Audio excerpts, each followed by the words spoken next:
Hi everyone and welcome to another video. Today we are doing a tag, the book cover telephone tag, which I saw on Leo Bancroft's channel, which I'll link below.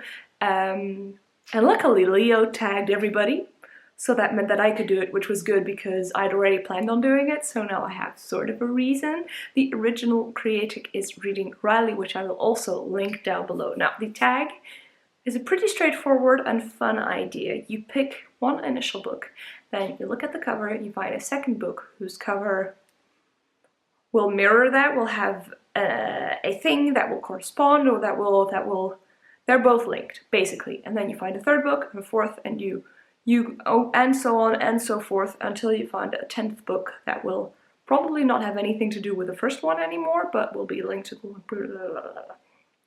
And you can do it in two ways. Just find a first book that is whatever, or I'm going to do the same thing that Leo did, and that is your first book will be linked to their last book. If you want to know Leo's last book, you'll have to watch his video. But the book that made me think of most is The Things You Can See Only When You Slow Down by Haemin Sunim. Leo, if you're watching this, I know that there are not a lot of links, but there's some white fluffy things, there's a tree, and this is kind of, it's not a mountain, but there could be a mountain. It's a plain, it's a view, it's a landscape. It works, I think. This is a non-fiction with like little pieces of wisdom-y things about different topics. It's one of those books that would work very well for you to be in the bathroom, and you know, when you're kind of stuck, you go to the bathroom because that's the thing you do a couple of times a day. You pick this up and then you see this very cute little few stanzas, few sentences about a topic that happens to be the thing that you were stuck on, and then with that new view on things you would progress in life. That's kind of what this book is, and there are beautiful illustrations as well that help you recenter. Now let's go. I'm going to take you along with me on this journey where I look for all of these different books. I've got my main bookcase here and the second bookcase, and I'll probably move you around. So let's look at this cover. We have a night sky, we have a moon, which could also be a sun. We've got this flat landscape and a tree that is in bloom. I could go for something that is like this. To me, this is mostly a night view, so maybe I have a book that has also this, it is dark feeling. It is this, I know there are not really elements from this one, but this is also one of those night skies. I think the night sky really resembles it. This dark blue color, that's not really the night already, but that you can see shadows and there is this light thing. So this is going to be my second book. So this is All the Light You Cannot See by ML Stedman. We have a man and his wife who are asked to go to a lighthouse that is very far away from a lot of civilization, and one day a boat arrives on shore and there's a dead man in it and a child, I believe a baby, and they've been having trouble conceiving or are unsure whether they want children. It was a topic in their life, and they decide to not tell anyone that the child has been found and adopt it. And later on, when they go back to the mainland, they meet the mother of the child, who is still looking for her baby, who still believes that the baby is alive.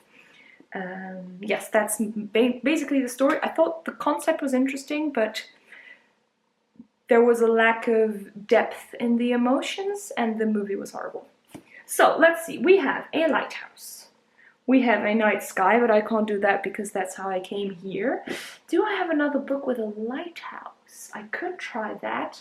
And otherwise we have the stars and we have a space thing. It's a space thing. But I think, ooh, a lighthouse? Do I have a lighthouse on the Bass Rock? No, the Bass Rock does not have a lighthouse. Lighthouse or stars? Lighthouse or stars? The Pull of the Stars has stars, but leaving that whole dark sky thing, I'm going to do away from that. No lighthouses here, maybe lighthouse here. A book with a lighthouse. Let me bring you to the next bookshelf. Okay, let me see. A lighthouse, a lighthouse, a lighthouse. No, no.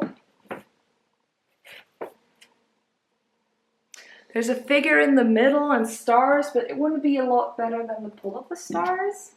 Okay, I don't have any books with lighthouses, so that means that if I bring the book back, I'm going to go for the stars. And that I already looked earlier. We have the pull of the stars that has stars, or we have the luminaries, but I think there are more elements on this, which will mean that my next book will also be a little bit more different than the last one. So this one leads to The Pull of the Stars by Emma Donoghue. This one is a historical fiction about a nurse, and we follow her for a couple of days during the First World War in a hospital in Ireland, and she's in charge of a maternity leave with the people that also have influenza or the Spanish flu or whatever it was at that time. And she's all alone, but she bonds with a girl that is sent to help her, who does not have any medical knowledge. And you see her in this world where there's a lot of stress and there's a lot of poverty, and she wants to help these women, but she doesn't have a lot of ways to do that. And it's sweet and efficient, kind of. Sweet, no, sweet is not the right word, but it's very light. Emma Donoghue's writing is very light, but stuff just still sometimes punches you in the gut a little bit. So, let me see on this cover. We have a city panorama here, which is good. We've got some buildings, and we've got a bird. I like the idea of looking for a bird. Let's look for a bird. I like that. And otherwise, a cityscape. No birds, no birds. A tree. No birds, no birds, no birds. No birds, no birds. You are upside down. You have bird. It was calling to me. Pachinko has birds. Yes, that is going to count. I probably have a better book on the other shelf, but I don't feel like going there. It's 2 steps to walk. So we've got Pachinko. I'm actually going to be rereading this because my book club picked it as a summer read. This is historical fiction, multi-generational. It's the best. It's awesome. This one is about a family where they originate from Korea, and then the mother has a dalliance with a man, becomes pregnant. He does not want to have anything to do with her, but another man comes along and decides, okay, I'll take you with the baby, it's fine, but we're going to Japan. They go to Japan, and we read about what the conditions are like for South Koreans that go to Japan, and how that influences her and her 2 children, and then their children afterwards also. Really love this, looking forward to rereading it. We have got a lot of flowers and some red. Let's try to not only go for one element, because this one doesn't look a lot like the last one, but it has birds. So we're looking for flowers and some red. Flowers and some red. Ooh, how about this one? What do you think? It's not flowers, but they could be abstract flowers. And you know, maybe I'm stretching this too far. Let me go maybe to the other shelves, and otherwise this would be a good second. Wait, no, I'm looking at my shelves. There are definitely no red flowers over there. Chimamanda Ngozi Adichie's Purple Hibiscus is by now these 2 covers look alike. Deal with it. So, Purple Hibiscus by Chimamanda Ngozi Adichie. Again, we have a young girl, and her father is very, very strict. And for a reason that I can't really remember, her and her brother are sent to live a couple of days, weeks, month, can't remember, again, with their aunt, who lives a very free and carefree life, who is not as strict at all as her brother. And that is how this young girl and her brother discover that another life is also possible, and they realize that their father is not a great person. Okay, we've got some pink, and we've got these geometrical shapes, and these could be little rainbows.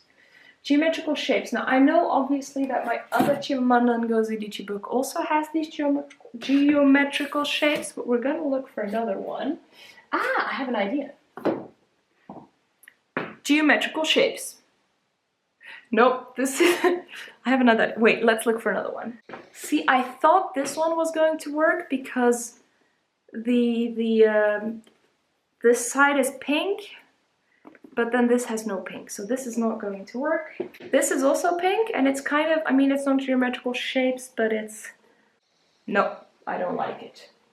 You know what? Apparently I am deciding that these two are linked. Maryse, Condé. This is historical fiction set in the west coast of Africa, and we follow a family, the paterfamilias and his sons. It's very dense. We learn a lot about the history of the place as well. There's a lot of information, and you feel the research that is in this. There's a second book also that I would like to read. I can't say that the characters were very memorable right now, I can't remember, but you see kind of the rise of different belief systems in Africa around. This is the 18th century, so it was very interesting. Let me see. Now we have these creatures. This always kind of makes me think of a rug that would be very mismatched, like with different patches of stuff. This also kind of makes me think of a river because it's blue and the rest is like earthy colors. What is this? Are these sheep? Oh, they are birds. They're very weird birds. There's also some orange tones. Orange tones. They're not super in your face. No. I think the tones are similar. No, they're not. This is more like sepia. Do you think those tones are similar? No. Maybe. It's a possibility. No. No. No. This is a lot... I just saw it in the corner of my eye. Silk Road. Because it's got this carpety idea. Oh, I'm so sorry if you're watching this. I mean, you were looking for something a little bit logical. Yeah, but these are both carpety feelings. These are both things that you could kind of hang on the wall. Yes, we're going for it. Silk Road and Segou. Though these covers are linked. You're welcome.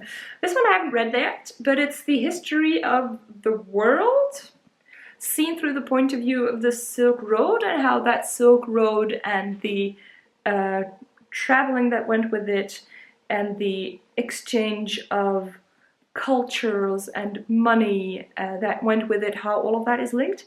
I believe, yes, it's a major reassessment of world history.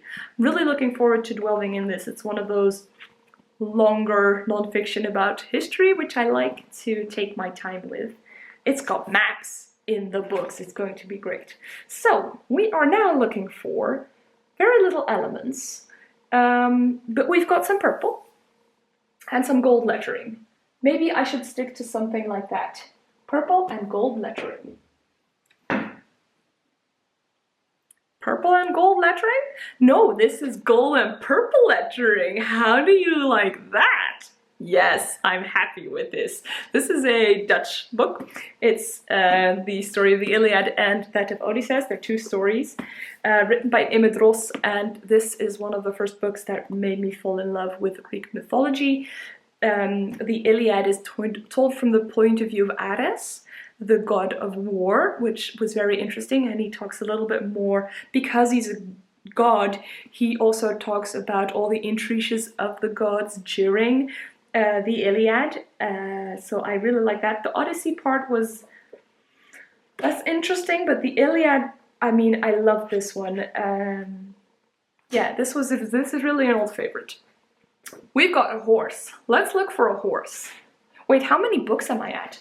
1, 2, 3, 4, 5, 6. This is my 7th book. Let's find a horse. No horse, but it is about war. Are there any other things on here? No, random golden elements. No horse, just a random dead dude. No, I was thinking maybe there were going to be horses. Can I remember? I know. Let me bring you to the other shelf. Welcome back to the other bookcase and Little People on Horseback.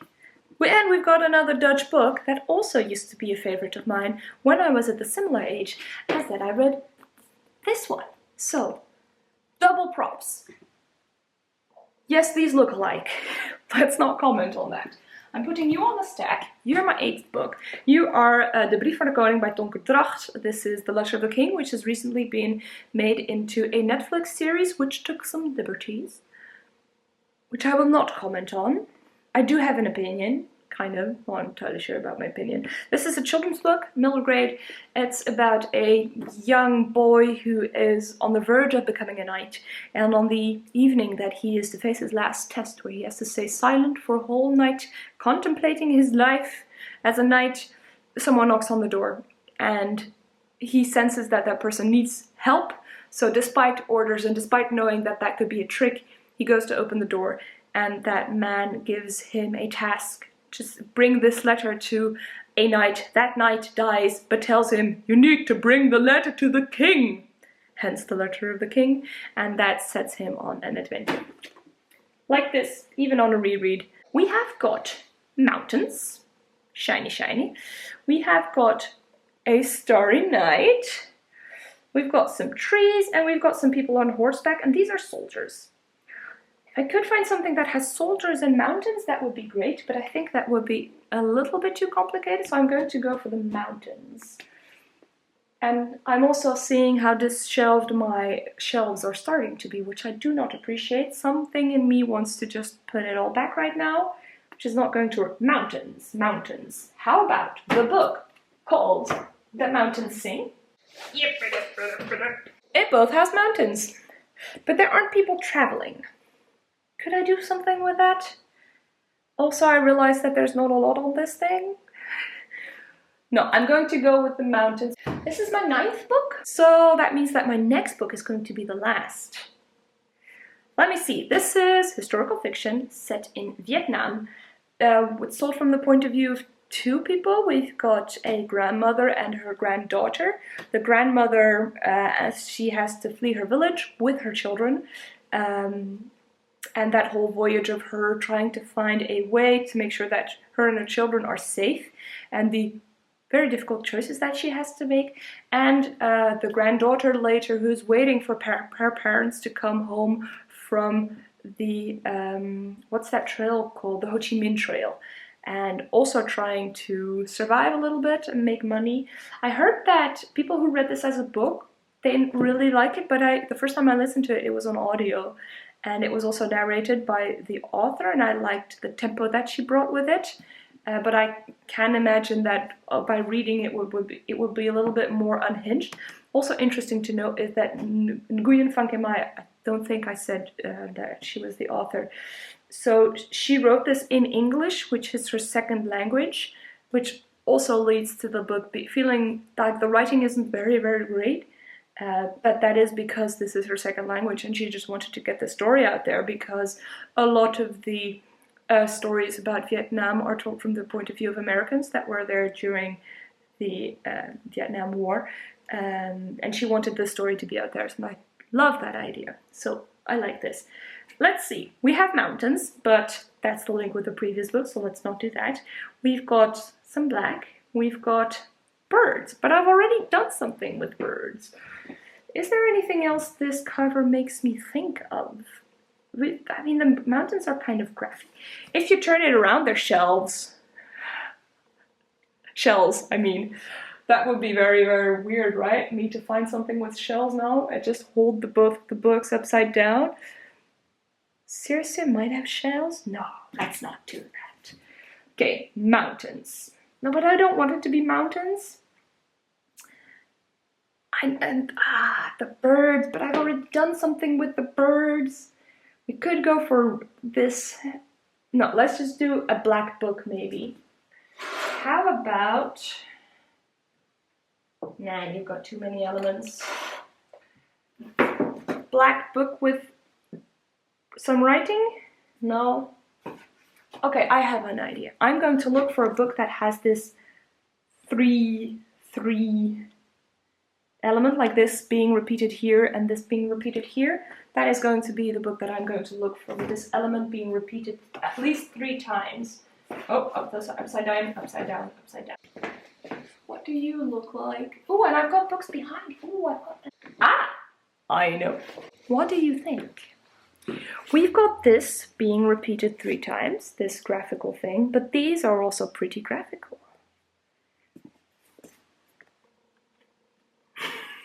I mean, it's not the most far-fetched link I've made, and we've got the gold that is being repeated, and the birds and the bees, which is also kind of linked. I mean, they're both flying, and we've got the whole birds and the bees thing. Yes, this is my final book. So it is Their Eyes Are Watching God by Zora Neale Hurston. This is a beautiful book. I mean, like the what it looks like. The book itself, I have to admit, at the time that I read it, I think I wasn't as developed a reader to really appreciate it. It's about a woman, her first husband is violent, and it's about her throughout the book coming into her own power and talking about the village where they go to, and her becoming a woman. And there are a lot of things that it's a book that has multiple levels, and I don't have enough references that I really understood it all. So this is one of those books that I'm really looking forward to rereading in a couple of years. But it's still, I know it's very good. It's one of those books. So this is my 10th book. Do you want to review? Do you want to know again how we went from the things you cannot see when you slow down to this one? Yes, let's do it just for fun. Let me try to hold up all of the books. This is them. So we started out with The Things You Cannot See by Haemin Sunim. We went to The Light Between the Oceans by ML Stedman. We were still a bit dark bluish with The Pull of the Stars by Emma Donoghue. Then we went to Pink. How did I link these two? Oh, the bird. No, not the bird. I'm missing a book. I'm missing a book. Pachinko! See, at least I noticed. This is how logical these links were. I knew I missed this one. Pachinko by Min Jin Lee. So this is editing run. I made a twitchy little bit mistake. You see how I was just super proud that I realized that I had missed a book? What I hadn't realized is that the stack of books that I had counted was 10. But as Pachinko was lying somewhere else, if you add it, I end up having a stack of 11 books. So, yeah. Purple Hibiscus by Chimamanda and Ngozie Adichie. Books falling out of my hands. Segou by Maryse Condé. The Silk Road by, I didn't even say, Peter Frankopan. Ilias and Odysseus by Imme Dros. Oh noes, oh noes. It's going well. It's not going well, but it's going. Which led to De Brief van de Koning by Tonke Dracht. The Mountains Sing by Nguyen Phan Que Mai, which led to Their Eyes Were Watching God by Zora Neale Hurston. Let me hold up the pile again. Oh, this is actually easier to hold now that I have got it in a pile. Ta-da! I would love it if you did this tag because it's actually pretty fun to make. I will also tag people. I mean, consider yourself tagged if you want this, to do this anyway. But other people that I would love to see these from, this tag video from our Karen, from The Roving Reader, Paula from Drybox, obviously. And anybody else? No, I think that will do. But please do the tag if you're interested, and tell me about it because I would love to see. I'll see you in another video. I'm looking forward to reorganizing everything right now, and thank you for watching. Bye!